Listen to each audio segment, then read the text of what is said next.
one of the 4 verses that are considered the essential or essence of Bhagavad Gita, the first of them. Who knows what that is? What are the essential 4 verses of Bhagavad Gita? 10, 9, 10 and 11. 10, 8, chapter 10, text 8, and the following 3 verses. So chant this, chapter 10, text 8. Aham sarvasya prabhavo matah sarvam pravartate iti matva bhajante mam buddha bhava samamhita. Alright, let's get serious. Translation. I am the source of all spiritual and material worlds. Everything emanates from me. The wise who perfectly know this engage in my devotional service and worship me with all their hearts. Purport. A learned scholar who has studied the Vedas perfectly and has information from authorities like Lord Chaitanya and who knows how to apply these teachings can understand that Krishna is the origin of everything in both the material and spiritual worlds, and because he knows this perfectly, he becomes firmly fixed in the devotional service of the Supreme Lord.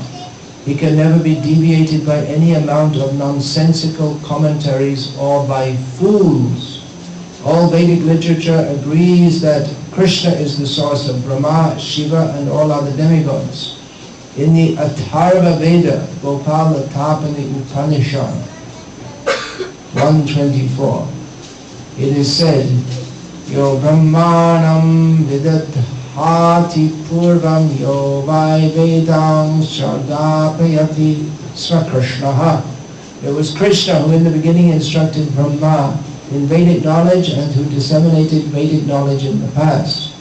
Then again the Narayana Upanishad says, Atha Purusho Havai Narayano Kamayata Praja Srije Yeti. Then the Supreme Personality Narayana desired to create living entities. The Upanishad continues, Narayanad Brahma Jayate, Narayanad Prajapati Prajayate, Narayanad Indro Jayate, Narayanad Ashto Vasavo Jayante, Narayanad Ekadasha Rudra Jayante, Narayanad Dvadasha Dityaha. From Narayana, Brahma is born, and from Narayana, the patriarchs are also born. From Narayana, Indra is born. From Narayana, the 8 Vasus are born. From Narayana, the 11 Rudras are born. From Narayana, the 12 Adityas are born. This Narayana is an expansion of Krishna. It is said in the same Vedas, Brahmanyo Devaki Putra. The son of Devaki, Krishna is the Supreme Personality of Godhead. Narayana Upanishad 4. Then it is said, Eko vai Narayana asina brahmana ishano napo nagni samo neme dyava prithivi na nakshatrani na suryaha. In the beginning of the creation there was only the Supreme Personality Narayana. There was no Brahma, no Shiva, no fire, no moon, no stars in the sky, no sun. Maha Upanishad 1. In the Maha Upanishad, it is also said that Lord Shiva was born from the forehead of the Supreme Lord. Thus the Vedas say that it is the Supreme Lord, the creator of Brahma and Shiva, who is to be worshipped. In the Moksha Dharma, Krishna also says, Prajapating cha rudrang chapyaham eva srijami vai tohimang na vijanito mama maya vimohito. The patriarchs Shiva and others are created by me, though they do not know that they are created by me because they are deluded by my illusory energy. In the Varaha Purana it is also said, Narayana paro devas tasmaj jatas chaturmukhaha tasmad rudro bhavat deva sacha sarva gyatang gataha. Narayana is the Supreme Personality of Godhead, and from him Brahma was born, from whom Shiva was born. Lord Krishna is the source of all generations, and he is called the most efficient cause of everything. He says, because everything is born of me, I am the original source of all. Everything is under me, no one is above me. There is no supreme controller other than Krishna. One who understands Krishna in such a way from a bona fide spiritual master, with references from Vedic literature, engages all his energy in Krishna consciousness and becomes a truly learned man. In comparison to him, all others who do not know Krishna properly are but fools. Only a fool would consider Krishna to be an ordinary man. A Krishna conscious person should not be bewildered by fools. He should avoid all unauthorized commentaries and interpretations on Bhagavad Gita and proceed in Krishna consciousness with determination and firmness. Om Jnanatirandhasya Jnananjana Shalakaya Chakshur Unmilitam Yena Tasmai Shri Gurave Namaha Vande Gurunisha Bhaktam Zisham Isha Avatarakam Taprakasham Satchakti Krishna Chaitanya Sangikam Vande Shri Krishna Chaitanya Nityanando Sahodito Gaudodiya Pushpavanto Chitro Shangatamento Jaitam Surito Pangormama Mandamate Gatihi Matsarvasvadam Bhujo Radha Madana Mohano Divya Dhrindaranya Kalpadrumatha Srimad Ratna Gada Simhasanas To Srimad Radha Shuddha Govinda Devo Prasthali Visevimanam Smana Srimad Rasa Rasaram Bhivamshi Vata Tatastitaha Karshan Venur Swanayar Gopir Gopinatha Suristinaha Hare Krishna, Krishna Krishna, Hare Hare Hare Rama, Rama Rama, Hare Hare. In this purport, His Divine Grace Srila Prabhupada has offered some of the many evidences from the Vedas, particularly from the Upanishads and also from Mahabharata and from the Varaha Purana, showing how Krishna is the origin of everything and thus he is the Supreme Personality of Godhead.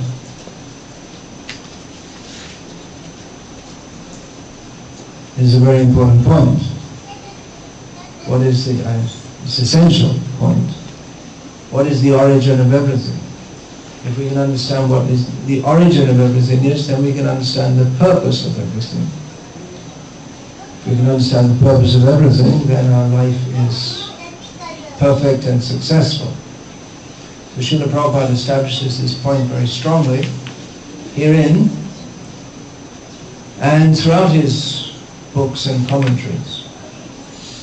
Now, in the verse itself, which Srila Prabhupada in his commentary just touches upon herein, although he has commented upon it elsewhere in his lectures, Lord Krishna not only establishes himself as supreme, or states himself to be supreme,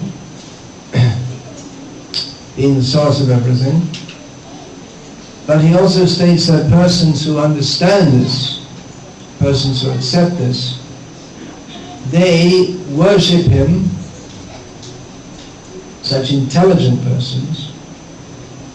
It's stated, persons who understand and accept this, they're intelligent, they worship him bhava samanditaha, which Srila Prabhupada has translated. Their worship is with all their hearts, with bhav.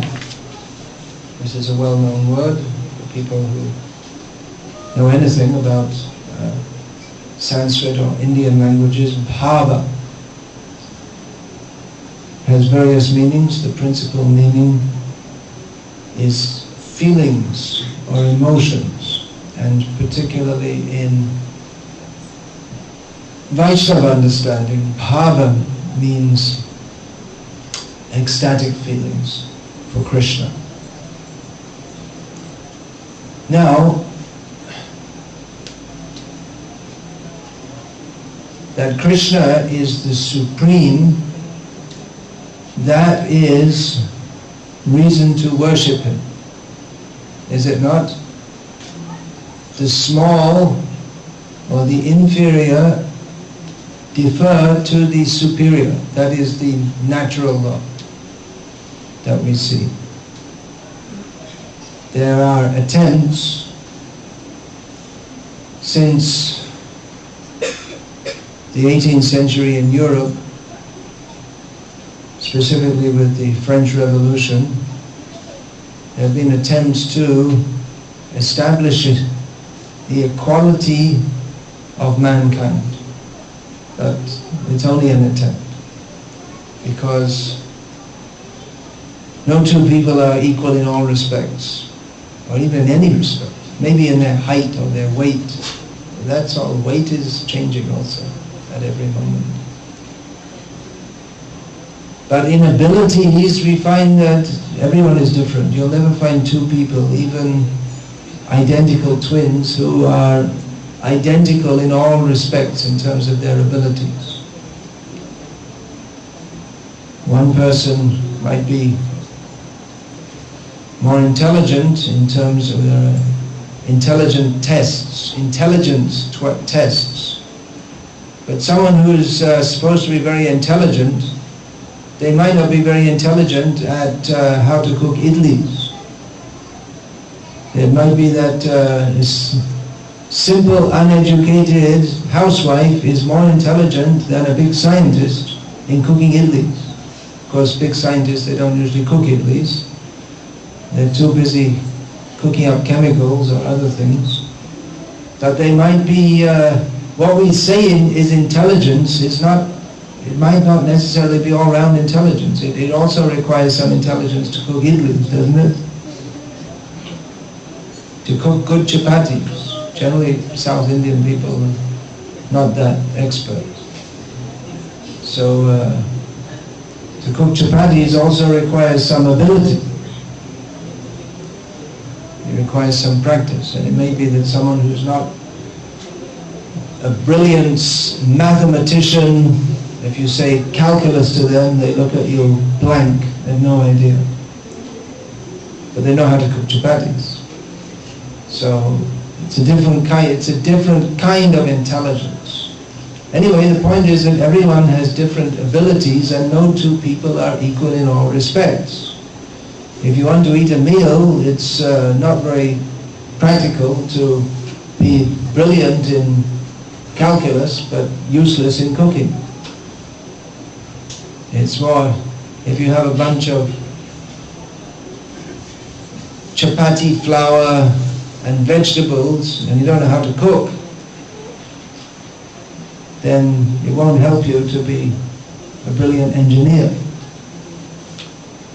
So there are different abilities, and no two people are equal in any way. But in all respects, Krishna is superior to everyone. You won't find anyone who's superior to anyone else in all respects. Just like I was saying, a great mathematician may be inferior to an uneducated housewife in the matter of cooking chapatis.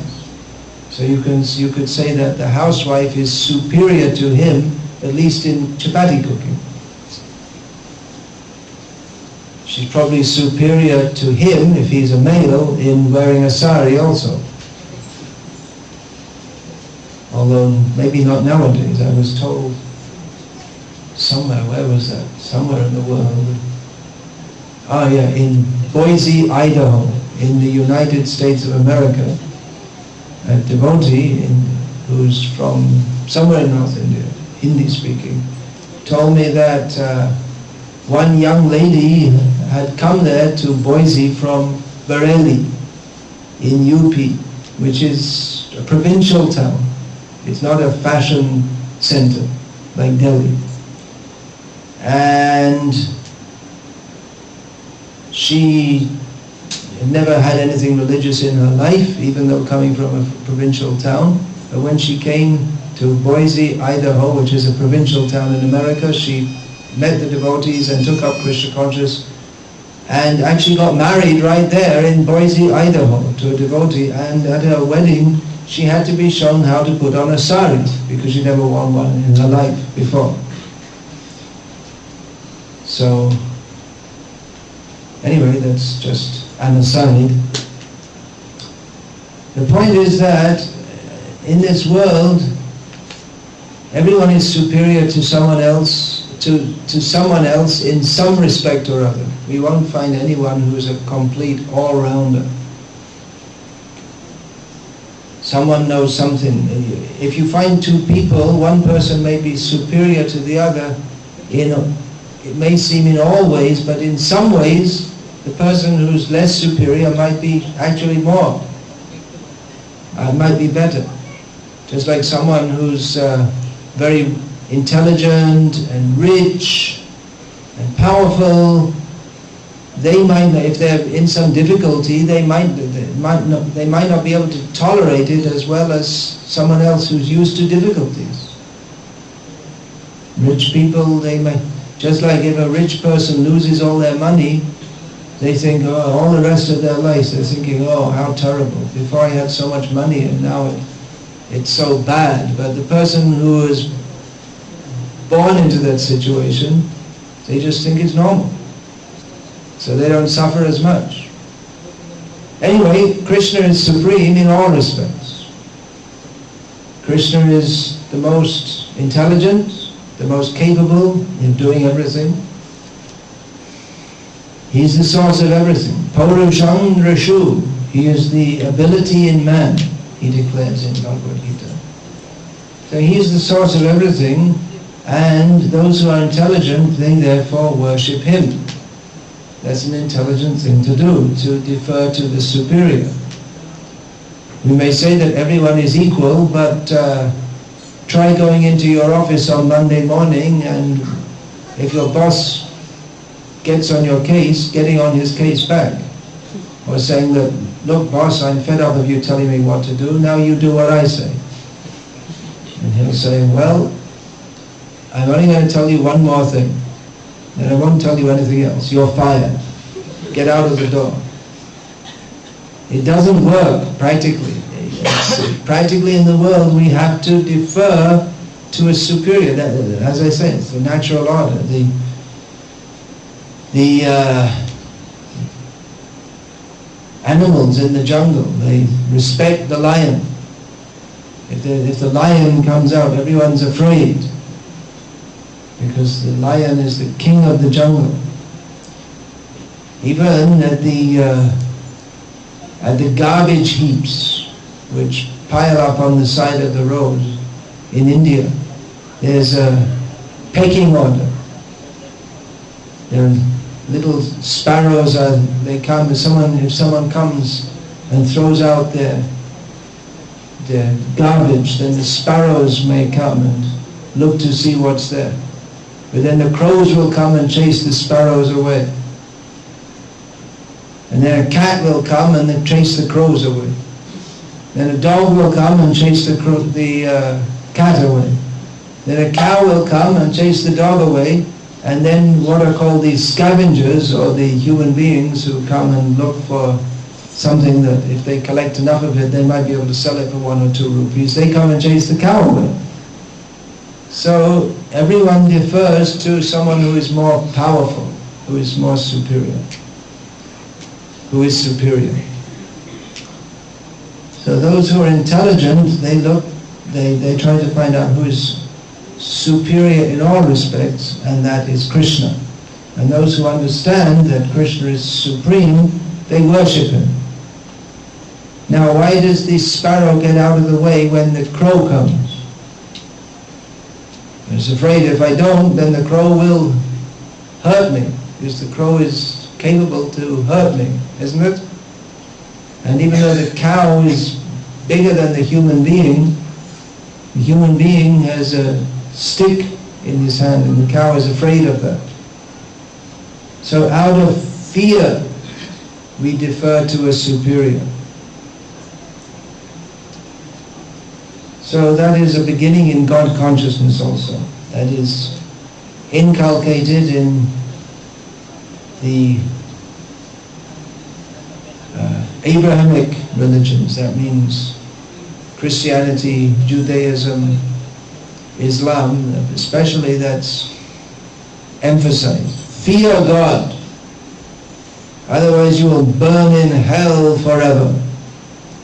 So that sounds like a good reason to fear someone, doesn't it?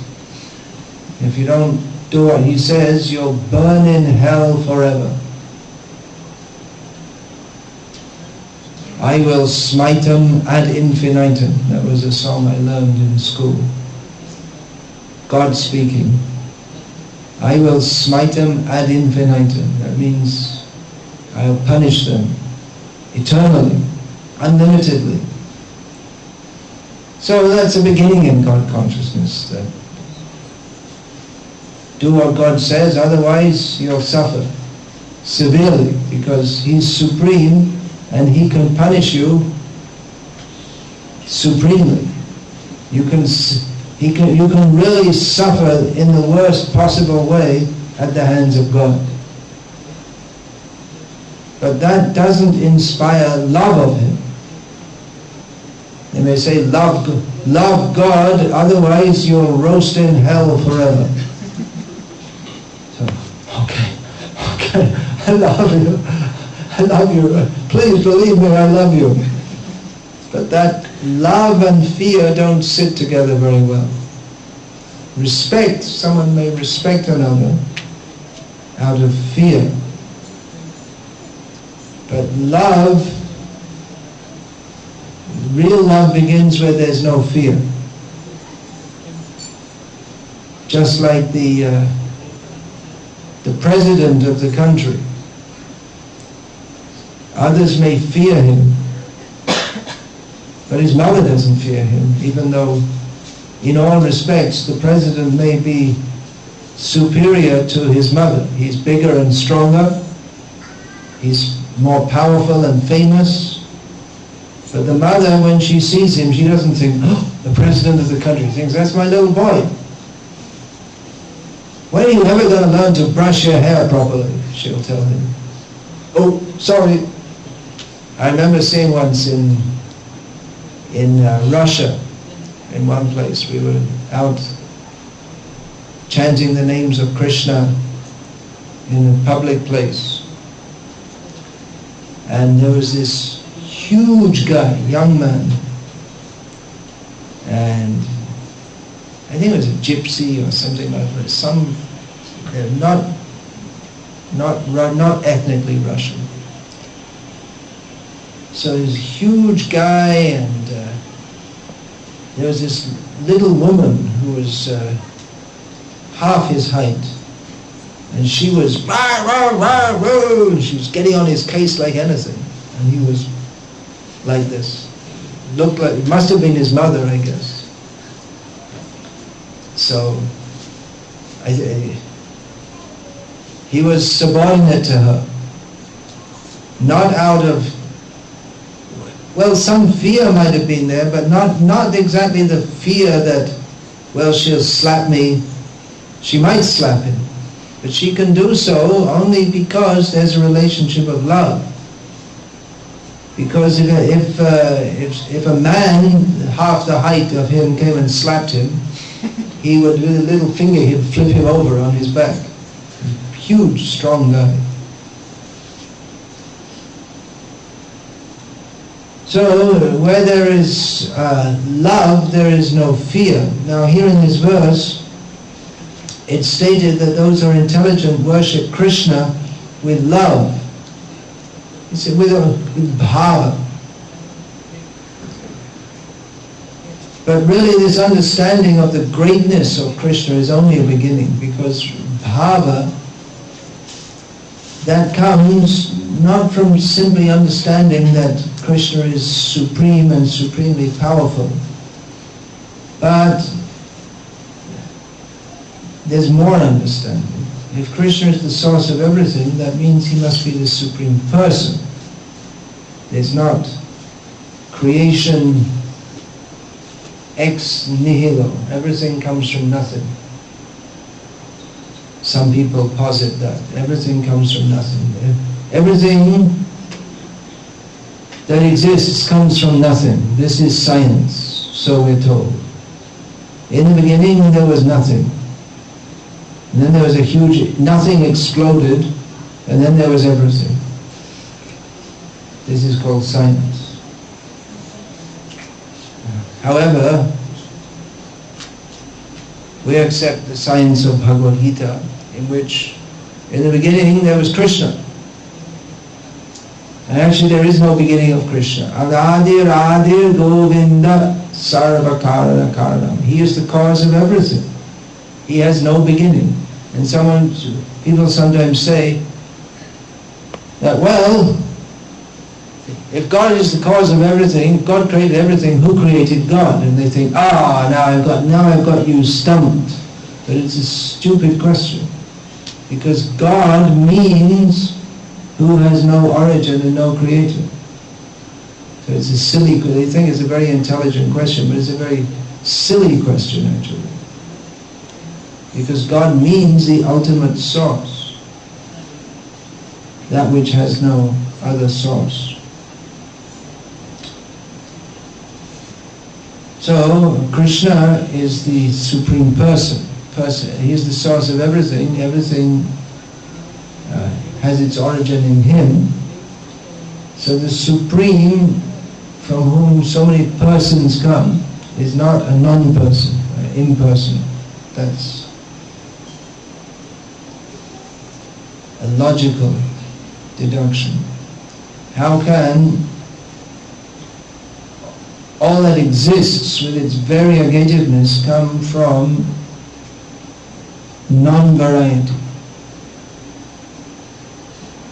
There should be variety in the Supreme also. So Krishna is the Supreme Person to be worshipped, but then if he's the Supreme Person,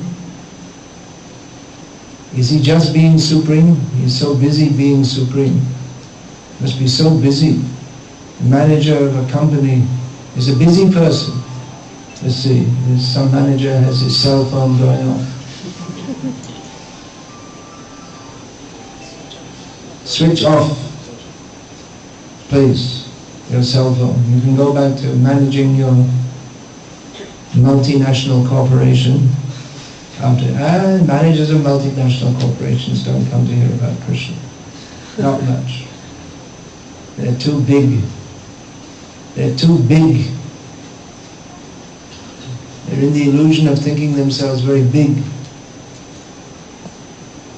All the big people in the world, George Bush Jr., big for another few days. Then he'll become eggs-big.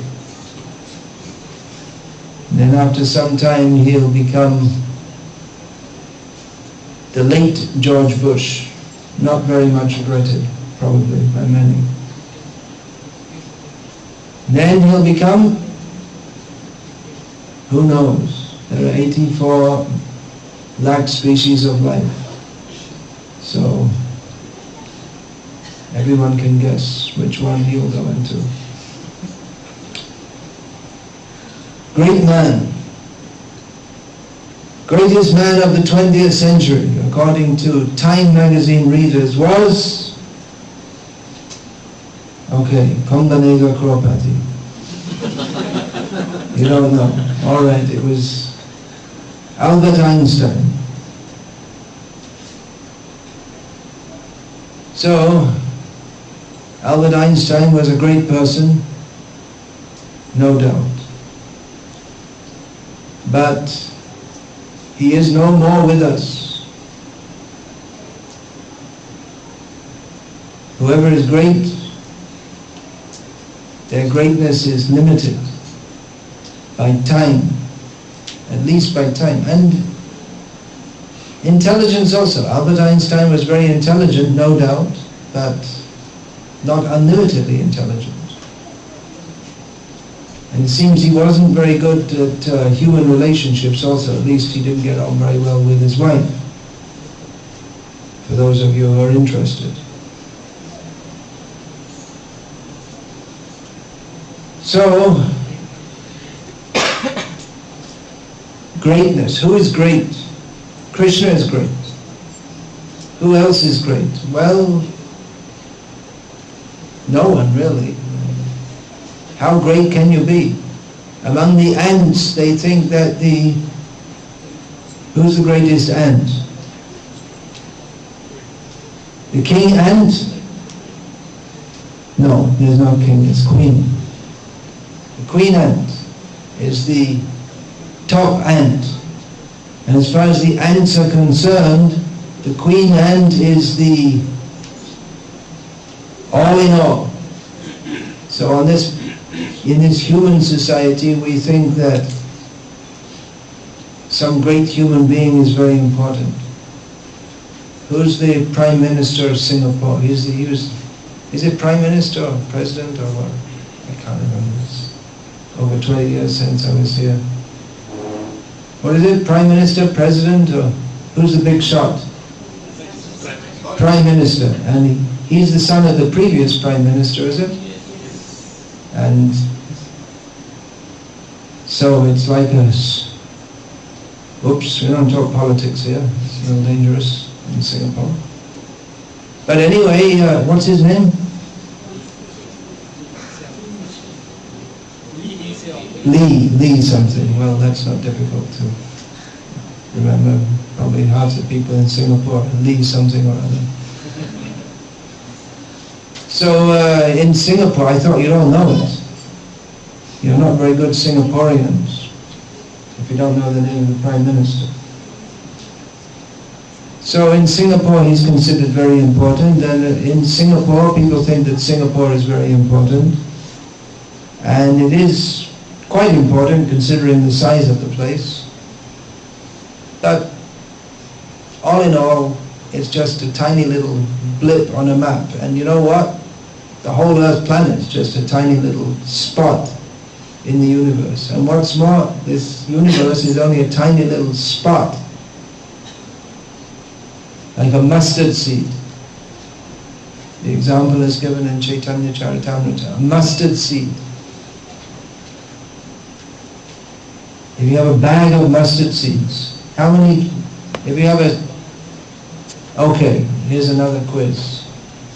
If you have a sack, say it weighs 20 kilos of mustard seeds, approximately how many mustard seeds would be in there? Any idea? Might be a few million even. I don't know. I don't know the answer either. You can go and calculate it if you like. It's kind of a useless calculation. But definitely must be well over 1 lakh. Lakhs must be quite a few lakhs of mustard seeds. So like that, this whole universe is, among all the universes, it's like a mustard seed in a sack of mustard seeds. And then you'll see when the harvesting of mustard seeds is there, you'll see huge piles. Have you seen? Huge piles of mustard seeds. So like that. So how important who's important in the world today? Well, George Bush, I already said, and then there's Putin in Russia, and who else? Anyone? Where are you from? Sonia Gandhi. Australia. From Australia. So who's the Prime Minister over there? Sorry for being so poor in current affairs. I didn't come here to listen to politics, but Kevin Rudd. Kevin Rudd. Okay. I think he thinks he's very important. Okay. Sorry if I'm talking politics. I'm just trying to make an analogy here. So Kevin Rudd is very important in Australia. At least some people think it is important. Although most people are more interested in sport, I think, in Australia than in politics. That's the national stereotype. It's said like that. They're interested, and so who's important? This is the point I'm making here, trying to make. Who's important? We're a tiny, one can be the Prime Minister of a country for some time, but that time is very short in eternity. And the place is very important. Even if even the Prime Minister, it doesn't have that. You might think that he's very important, he's controlling, but how much do they control anyway? If there's a big storm, cyclone blows in. Do you have cyclones down here? I don't think. No. If there's floods in Bihar, then how much can the Prime Minister help? He can come in and promise so much, we'll send in so many tons of rice and this and that, but he can't stop the flood. So one who is intelligent, in this verse it said, who is intelligent? Who is intelligent, they realize, I'm very small. Krishna is very great, or God is very great. So that is a beginning. But feeling for God, that comes from understanding that He's a person, so maybe we can have a relationship, even though He's very great and I'm very small. Relationship doesn't necessarily depend upon the mutual status of people. It can be. We find in Mahabharata there's that story which is actually very important in the whole plot of the Mahabharata, of how Drona was school friend with who? Who can remember? Who's Mahabharata reader? Drishtatyumna, no. Drupad, yeah.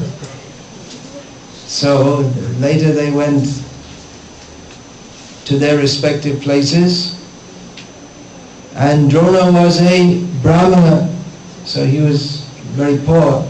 He wasn't interested in acquiring money. And Drupad was a Kshatriya, king, so he was very rich. He became head of a kingdom. So after some time, Drona, he needed some money because he wanted to get some wealth, because he couldn't tolerate seeing his son. He didn't even have milk to drink. So he asked Drupad, he went to visit him and said, look, we're all buddies.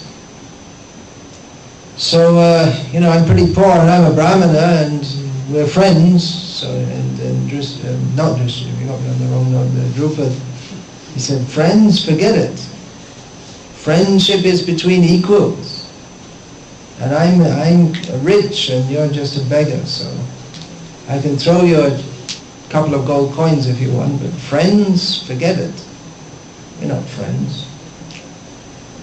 So that became an important point of the pivotal point. Anyway, Drupad was making the point that they generally become friends if people are equals.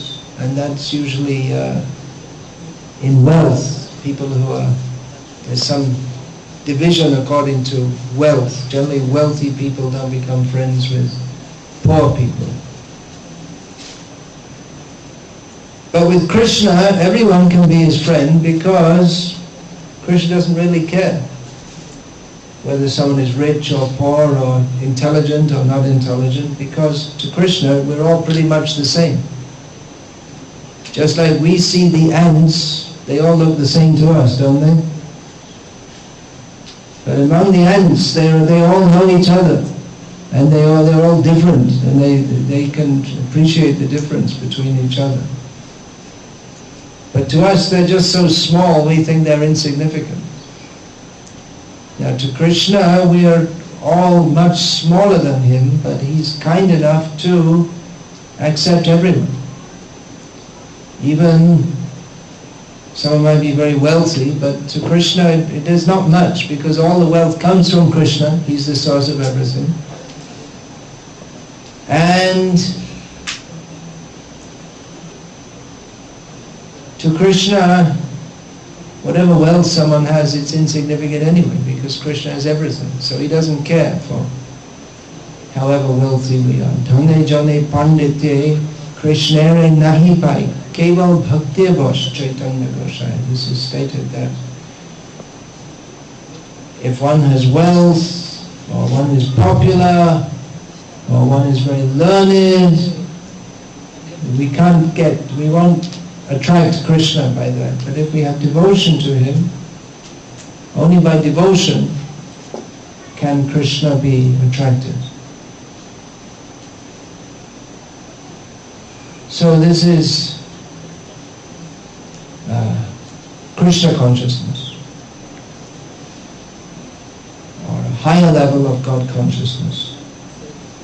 Higher, again, is not to say I'm higher, I'm better than you, but qualitatively we can see that one who is attracted to Krishna not because he's very powerful out of fear, or another reason we may become attracted to God is because if we think he's powerful and rich, then he can give me something. It may not be fear, it might be appreciation. He's given me so many nice things. There's another song I learned in school, all things bright and beautiful, all creatures great and small, all things wise and wonderful, the good Lord made them all. So that might be some appreciation. The weather is nice, the flowers are nice, everything's nice. So God is nice. Thank you for giving them to me. But then we may have a crisis of faith when things go wrong. And then we think, well, why are things going wrong? It must be God's fault. He's the supreme controller. Why do bad things happen to good people? This was a question, it's the name of a book which came out about 20 years ago by a rabbi in America whose name, interestingly, was Krsna. Almost like Hare Krishna. So he, seeing all the misery in the world and seeing that bad things happen even to good people, he concluded that either God is all powerful, but he's got a mean sense of humor, or he's not a very nice guy, or God's not all powerful, but he's all good, but he's not really on top of everything. That was his conclusion. He said it has to be one of the two. But we can't say God's bad, so he must be all good, but maybe he kind of lost control of things a bit. So neither conclusion is very good. When people pray to God, protect me from bad things, may my life be good, cure my backache, help me pass my exams, let me get a visa for Australia. They don't pray nowadays for that. You can go and it's not so difficult to get like it used to be.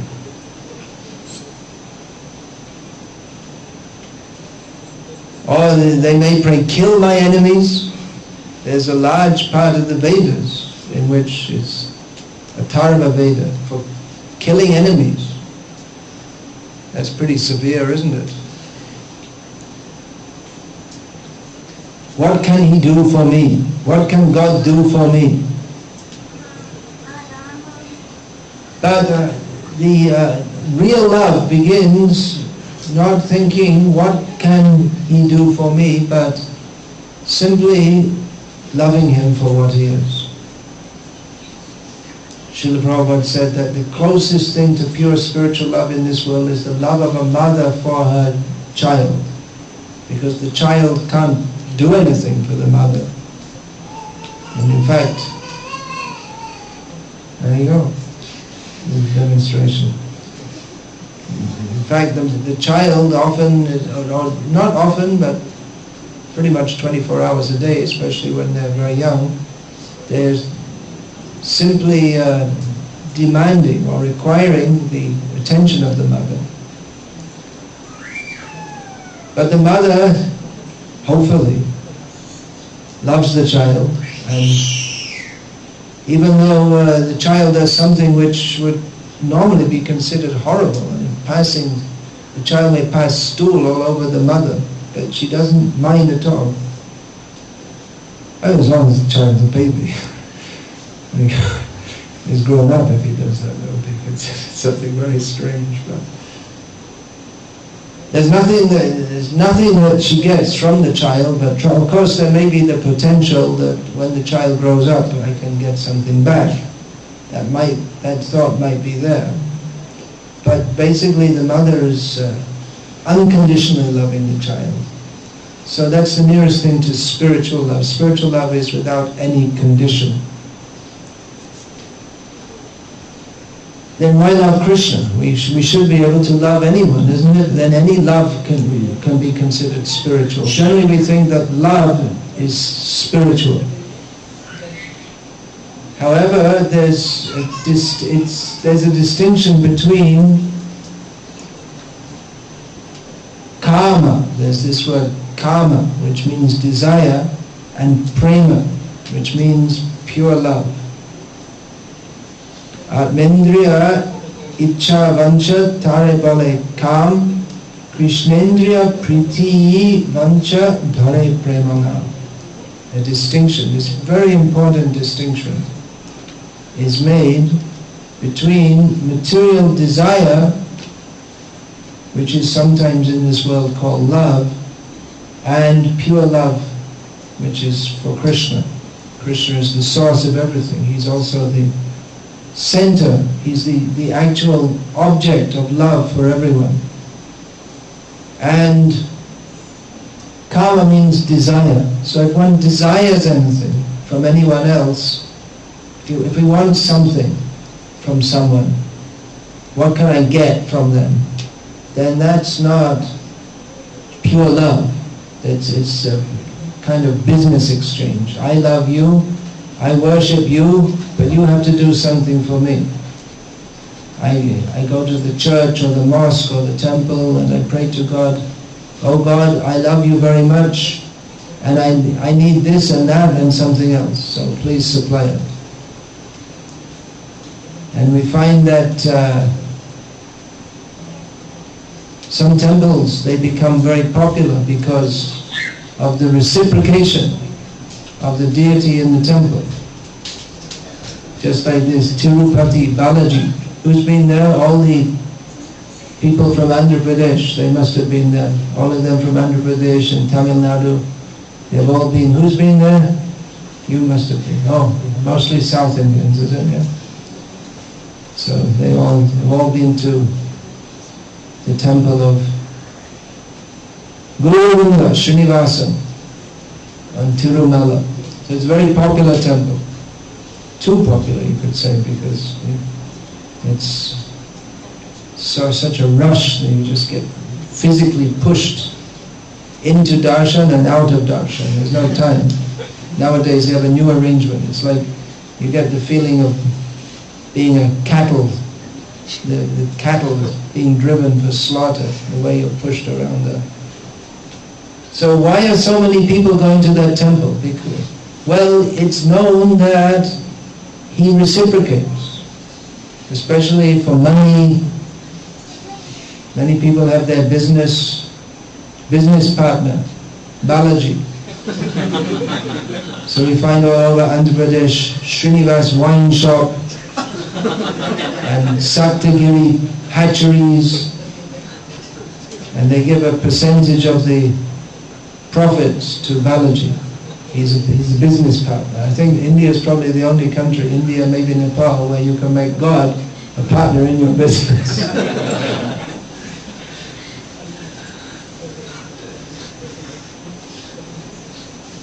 And he owns property too. Well, the church owns property in other countries, but in India the deity actually owns property, at least theoretically. So the idea is, I give to him, he gives to me. So that's not really pure love, that's faith in God. Oh, there's another one. In Chennai there's the Visa Ganesh, right? You know that one? There's a temple, Visa Ganesh. There's a deity of Ganesh who's famous for giving American visas.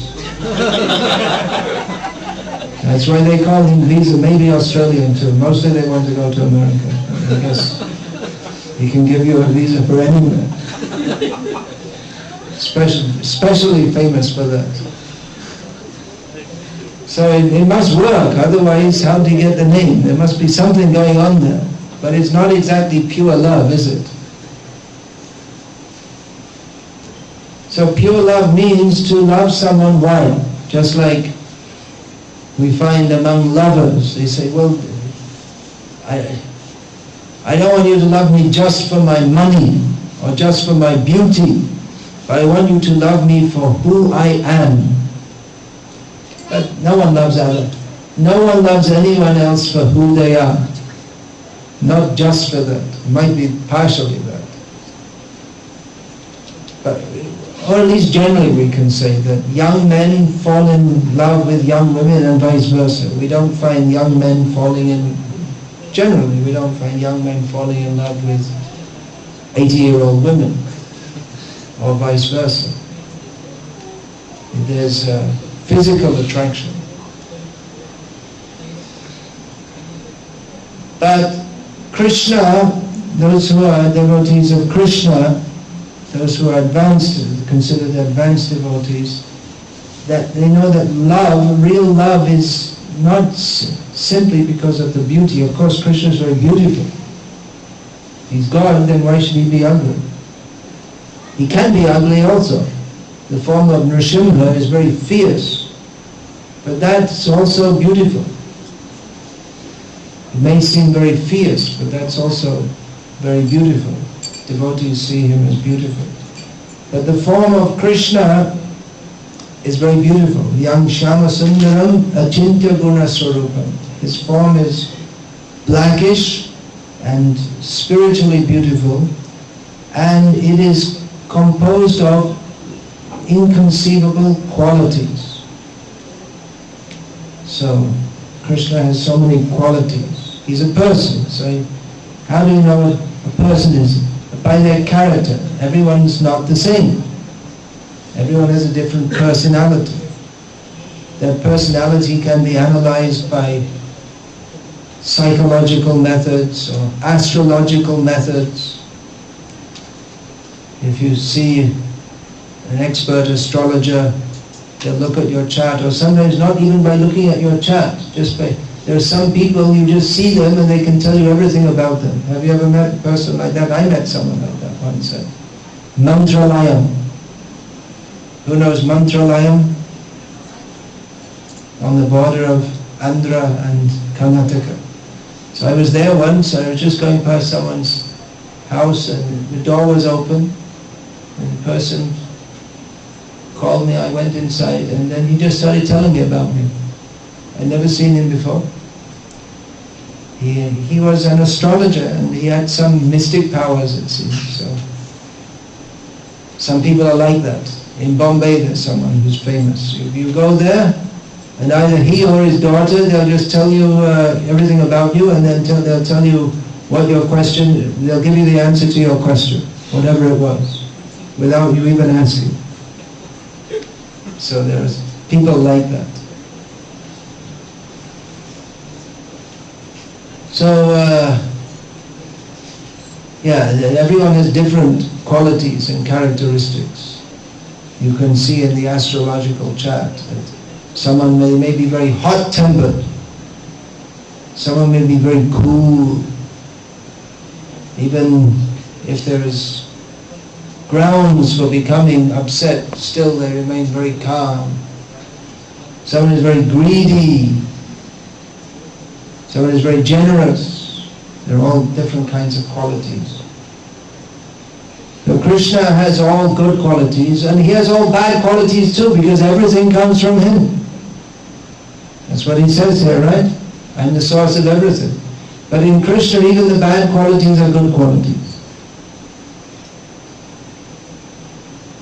Just like Krishna is very greedy.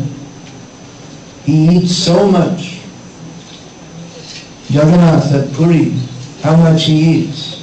After he eats, it's all distributed and thousands of people eat it every day.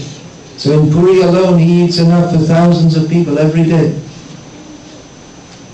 And they have to cook for him day and night. There are thousands of cooks cooking for him day and night, literally. And once a year he gets sick. that's all.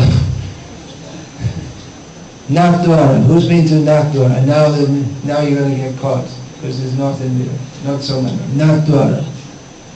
So Nakdwara, Srinathji is famous for prasad. You'll find everywhere. On the streets they're selling it.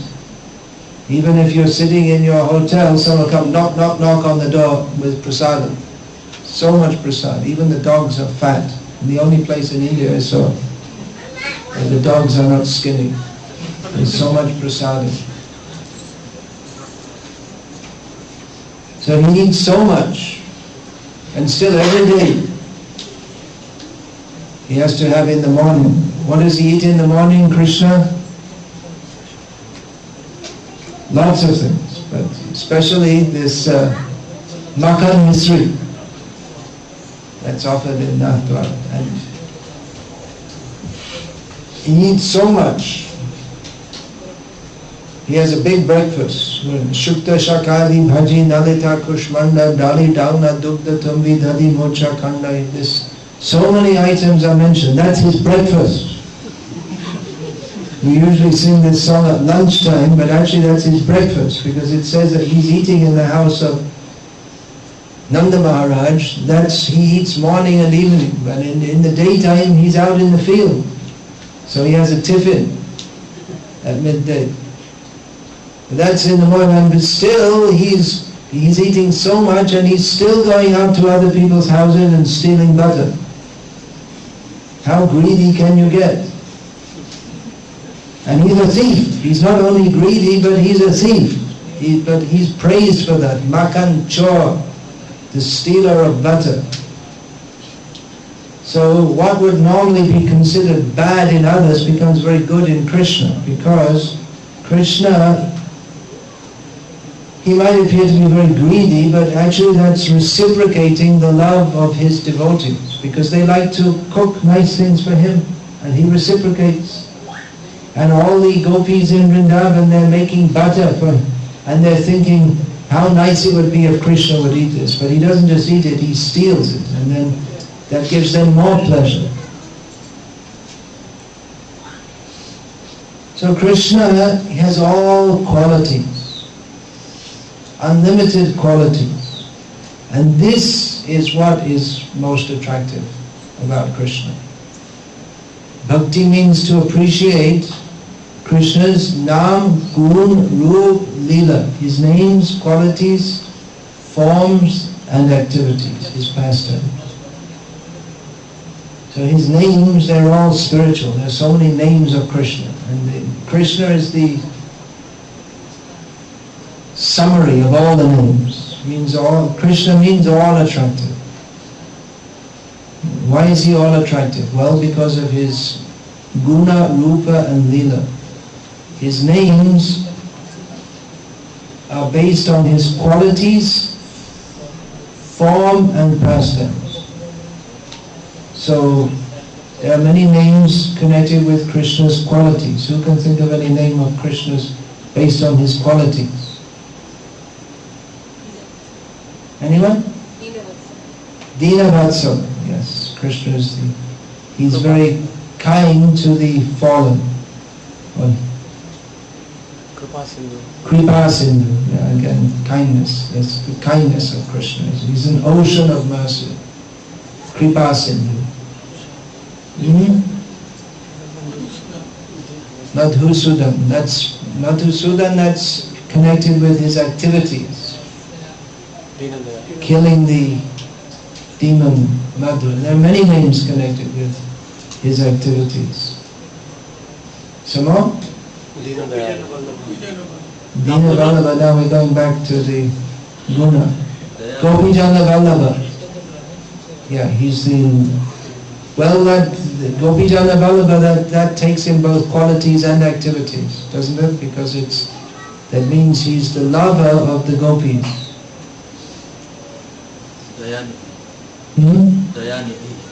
Dayanidhi. Yeah, we're still on the qualities. So activities, there are so many names. Madhusudana, Aghanasudana, Arisudana. That takes up, Arisudana means then you don't have to say any more names. You don't have to say Agasudana or Madhusudana. Then Gopal, he's the protector, that's a quality and a pastime also, protector of the cows. And his form, names connected with his form, Shyamasundara, that's a Tribhanga, threefold bending form. Lalita Madhava, that's not connected with the form.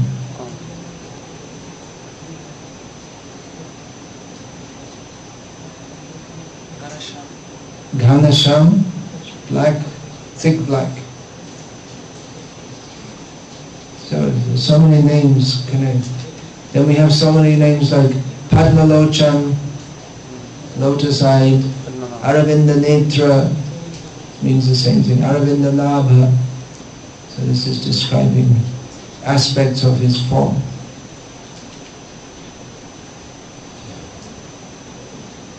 But a person might be very attractive physically in this world. Let's give an example from this world. There are people who are attractive physically. Means a very beautiful woman or a very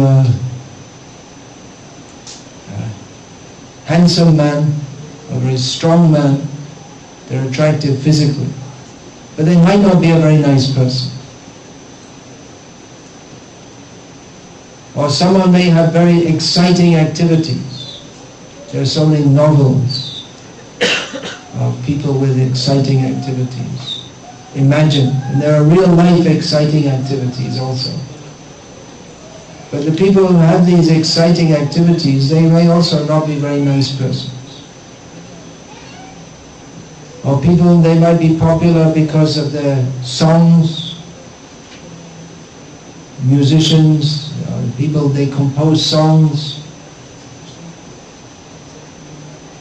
and they might sing about love and peace and justice and all these kind of things. But then if you actually happen to meet the person, you might find that they talk very high things, but actually they're not such a great, they're not so nice anyway.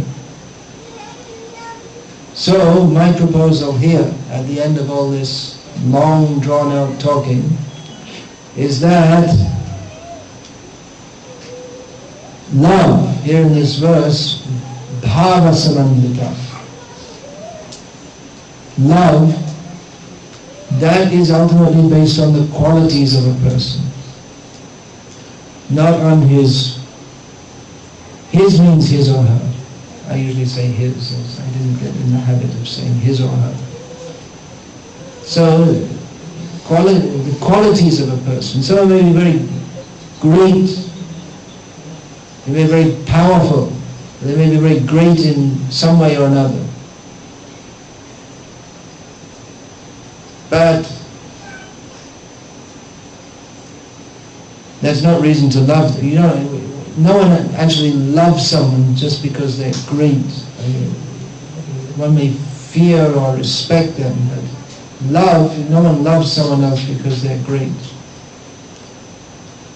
Or someone may have very exciting activities, but still you might be interested in them or respect them for their activities, but still, or they may be very beautiful, also have a very beautiful form, very attractive looking, but love ultimately is due to qualities.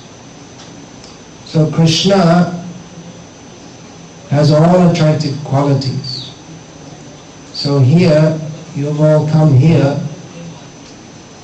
I hope we've all come because we want to love Krishna, isn't it?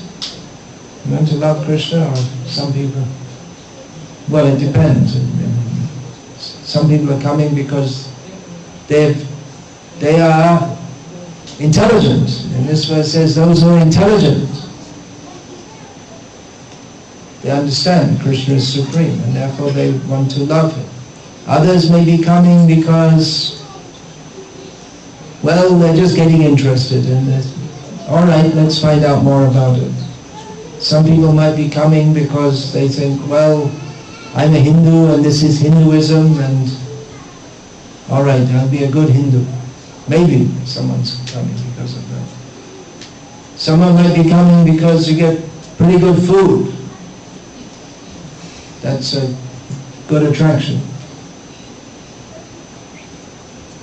The food is good.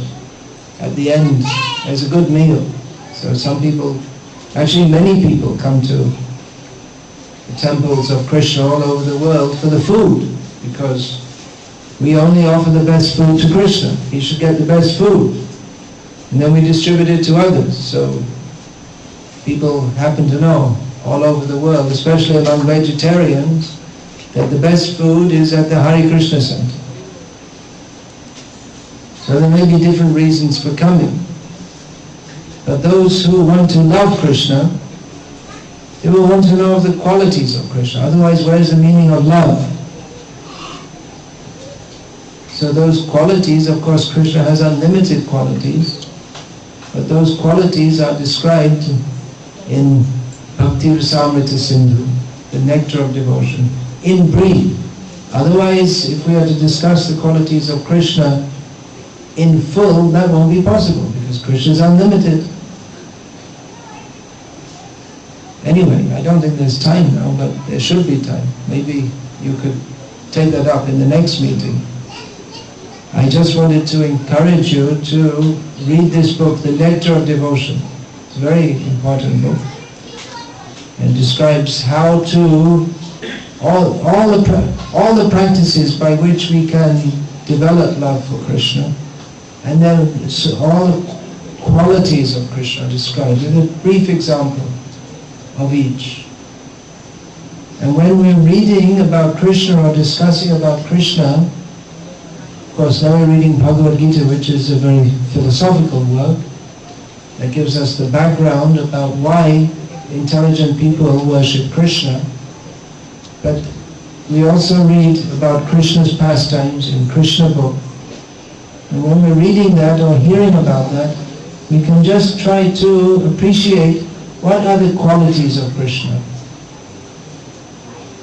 The first lines I read about Krishna was that in Vrindavan, Krishna was the cynosure of all eyes. It's a very poetic way of stating that in Vrindavan, everyone loves Krishna.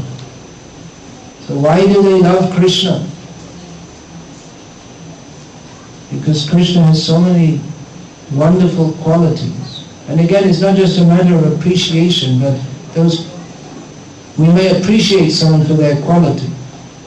Just like if someone is, for people who play basketball, then someone who's good at playing basketball, they'll appreciate that. So for someone who makes chapatis, or who are cooks, they'll appreciate someone else who's a good cook. They might be envious of them also. But Krishna, his qualities, they're all meant for reciprocating with his devotees. So Krishna, he steals butter from his devotees just so that his devotees, they'll have this mixed feeling of outward anger but inner great satisfaction that Krishna's stealing my butter. I wanted him to eat my butter anyway. So what are some of the qualities? At least we can say them. We can say some of them. And then we'll finish up, because I've been speaking quite some time. What are some of the qualities of Krishna that are listed there in the Nectar of Devotion? Anyone? You're all good Bhagavad Gita scholars, it seems. But to go on a little further. He's all attractive. He's all attractive, yeah. That's the summation of all his qualities. All powerful, all He's all powerful, yeah, all powerful. six operations. Yeah. But some of the personal qualities. He's grateful. How about that? He's grateful. That's very personal, isn't it? We're grateful to someone because they do something for us, but what can we do for him? Why should he be grateful to us? The quality of gratefulness is a greater quality in Krishna than it is in us. If someone has nothing and you give him something, then he's grateful. But Krishna's got nothing to get from us, but nevertheless, patram pushpam phalanto yam yome bhaktya prayachati tadaham bhakti upaharitam ashnami prayatatmana. Krishna says, if anyone offers me with devotion, even a simple leaf, flower, fruit or water, I will accept it. Why should he accept it? He accepts it because he appreciates the devotion of the devotee. That's his gratefulness. Then in the names you are giving for the qualities, there was only named Dayanidhi, Kripa Sindhu. He's very merciful. That's a great quality, isn't it? If someone has power, he can oppress others or help them. So there's the saying that power corrupts and absolute power corrupts absolutely. But Krishna he has absolute power to a degree which no one can imagine. But he's not corrupt and he doesn't oppress anyone. Rather, he's very kind to everyone. Some other qualities? Bhavagrahi. Yes, that's similar to gratefulness, isn't it? He accepts the attitude of the devotee rather than exactly the offering. Loving relationship. Loving, yeah. But we're just trying to analyze, as Rupa Goswami has, some of the elements of that love. Yeah, bhavagrahi, that's an element of the loving relationship. He's an expert dresser. Krishna dresses very expertly. He's expert in music. He's an expert linguist. He can talk with the animals also. He's expert dancer. An expert dancer. Expert in humor. Yes, we'll find in the pastimes of Krishna there's so much joking. A lot of joking. Pranks. Lots of pranks. So that's fun, a lot of fun. Anything else? He's a magician. He's a magician. Well, that's not listed in the qualities, but yeah, there's magic in everything that Krishna does. He's always youthful. He's always youthful, yes. Krishna never grows old. Even though he's the oldest, he never grows old. He's always smiling. He's always smiling. Well, not always. He's always happy.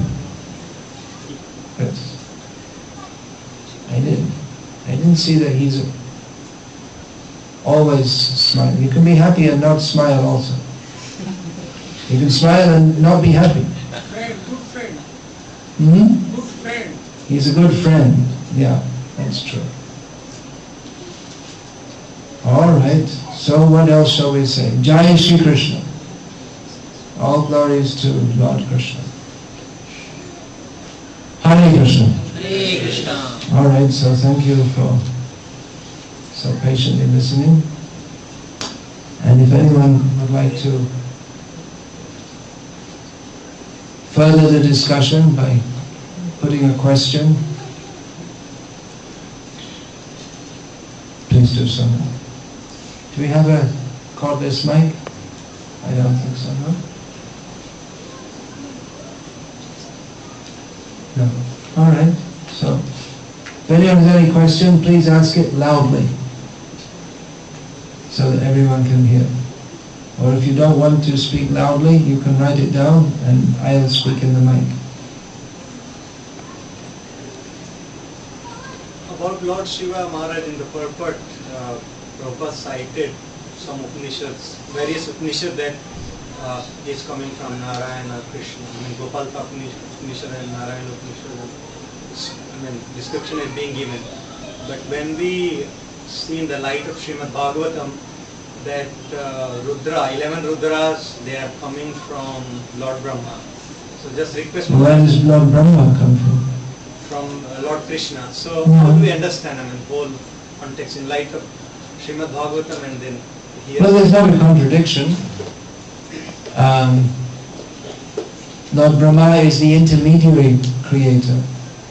So when it says that everything comes from Narayana, it means he's the ultimate source. It's also mentioned here the Adityas. They came from Narayana. But Aditya means the son of Aditi.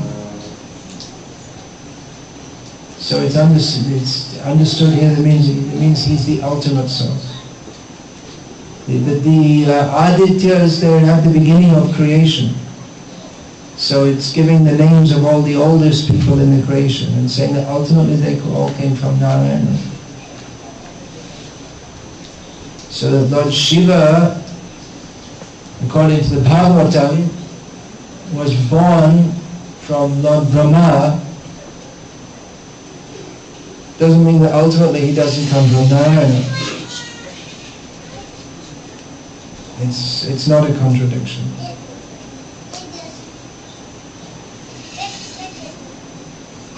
Yeah, anything else? Same question, Maharaj. The same question. Means, what is the, like Shambhu, like in Brahma Samhita there is Shambhu is mentioned Shambhu. in Brahma. So how the Shiva in this material and Shambhu in the Shiva Shiva Tattva. Shiva, yeah, he's asking the question about Shiva in the material world and Shambhu. Well, it's all quite complex. Jiva Goswami states that Shiva Tattva and Guru Tattva, they're both very difficult to understand. Because Lord Shiva, he's practically on the level of Lord Vishnu. He is Lord Vishnu, but just a little different. And the example you cited, Brahma Samhita, exactly the example is given. Just like yogurt is nothing but milk. It's only milk. But at the same time, it's different to milk. And yogurt comes from milk, but milk doesn't come from yogurt. So in the same way, Lord Shiva is practically Lord Narayana, Lord Vishnu. But there's a distinct difference also.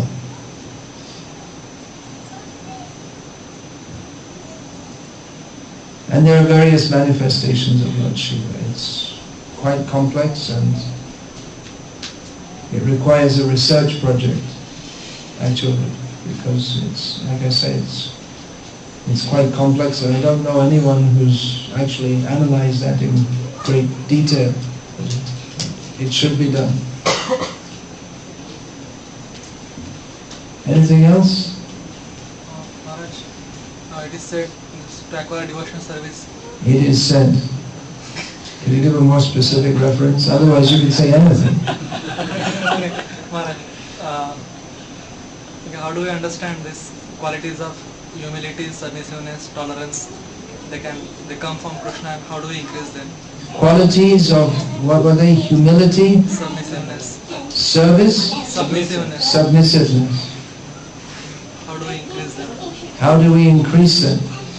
You say, how do we understand that they come from Krishna? Well, if we understand that everything comes from Krishna, then what is the difficulty to understand that any specific thing comes from Krishna? How to increase them? You want to increase your humility. Is it? That means you're not humble. Is it? Well, if you're not humble, that means you're proud. So what are you proud about?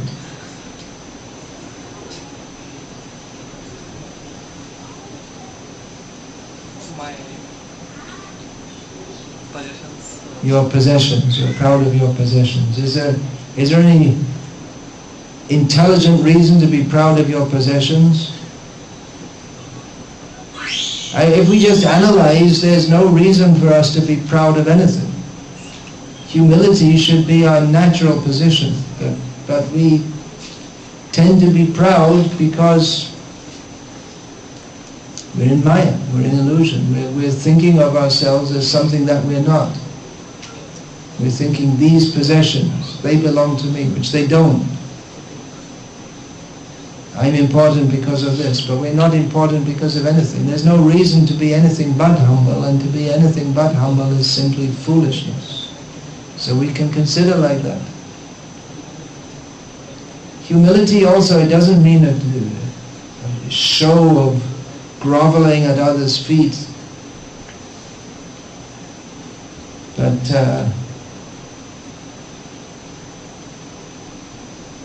it means to accept ourselves as servants of Krishna.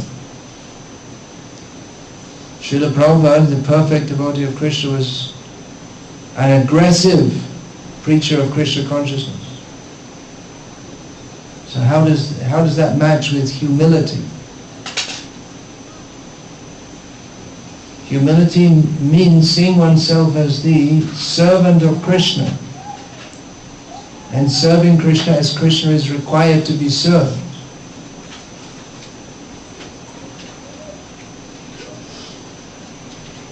So understanding that one has service to Krishna, it doesn't mean that one is humble and therefore he lets everyone kick him in the head. But rather, because I have some service to do for Krishna, I have to behave in this world in such a way that that service may be effective. So it might be a little difficult to understand how a devotee can be apparently aggressive, but at the same time humble, and is actually humble.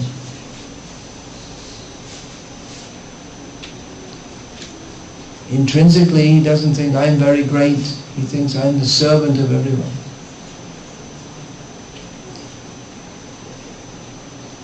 We see that Srila Prabhupada, when he was in Sweden, he was lecturing about the 4 classes in human society: first class, second class, third class, fourth class, Brahman, Kshatriya, Vaishya, Shudra. And the people listening, they weren't happy with this at all, because Sweden is the most socialistic society in the world. Not just in lip service, but practically. They try to make it very egalitarian. They're very much sworn to that. So they didn't like this at all. So one of the listeners, Srila Prabhupada was just trying to explain the natural divisions within human society, but they didn't like to hear this. So then at the end someone challenged that, well, you must think that you are the first class man. And Srila Prabhupada spontaneously said, no, I'm the lowest class, because I'm the servant of everyone.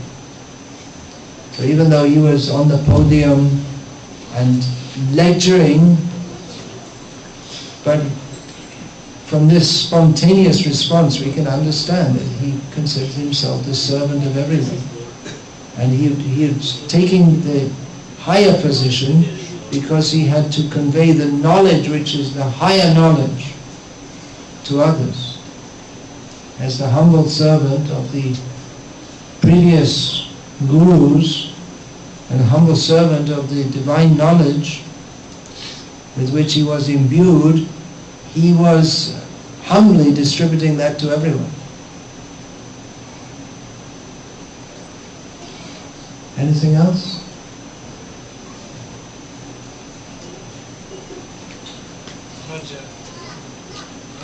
Just continuing with that question, means how do we practically humble? How do we practically humble? It means we serve Krishna. No, probably Maharaja, it's like when suppose what I understand by humble is suppose somebody instructs you somebody instruct you, suppose some Prabhuji instruct me for something. Someone instructs you, yeah, but we don't take instruction from everyone. We should take instruction from those who are actually capable to instruct us. It's not very intelligent to take instruction just from anyone and everyone. One has to exercise intelligence and discrimination also. Certainly we should take instruction. It's intelligent to take instruction, especially in spiritual life, because we require to be told where to go, how to go. But then we should take instruction from those who are qualified to guide. We can't take instruction from everyone, then we'll become confused. I mean, so many people will give different instructions. So again, humility, it's not just a blanket submission to everybody. It's not that we just have to do what anyone and everyone tells us to do. We can respect everyone, but that doesn't mean that we do just what anyone and everyone tells us to do. Always we have to use our intelligence. Even in taking instructions from our Guru, we find that in the Bhagavatam, we find that Shukadeva Goswami deliberately said some wrong things to Parikshit Maharaj, just to test if he was really listening and understanding, and if he was intelligently trying to understand what Shukadeva Goswami said.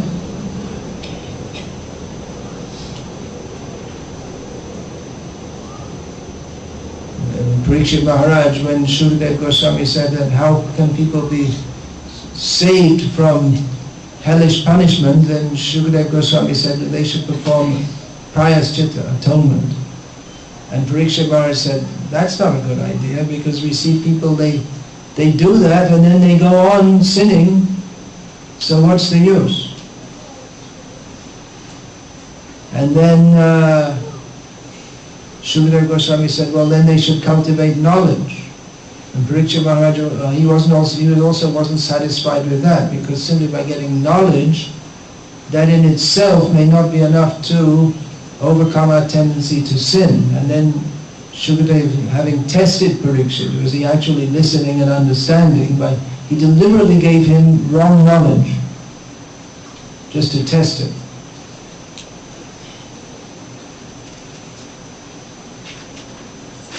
And then Shukadeva Goswami gave the proper conclusion, which is, anyone? We have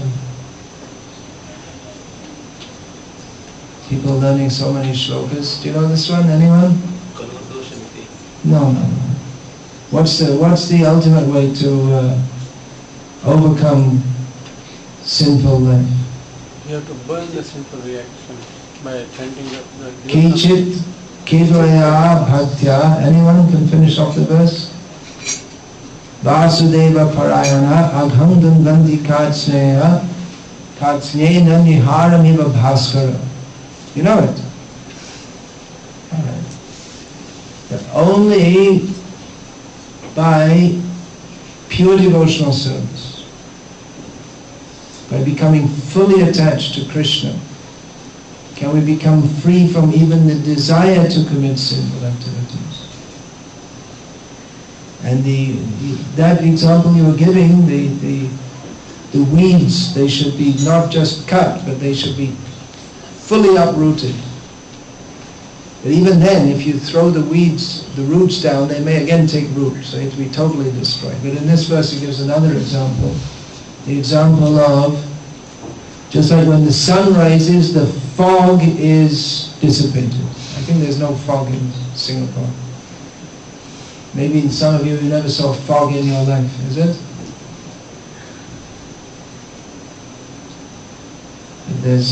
Fog is like a low cloud.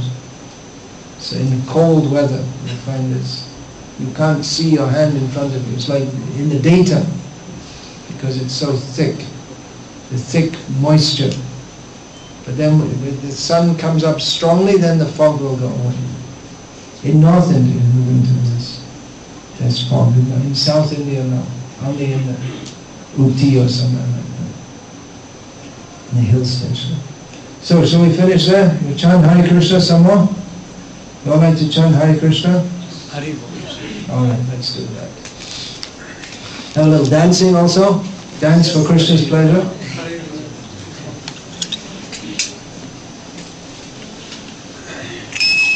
Actually, one of you sing. I'll just go to the bathroom and come back. Who's the famous Kirtaniyas? You like to sing? Yeah, please go ahead. Chant Hare Krishna.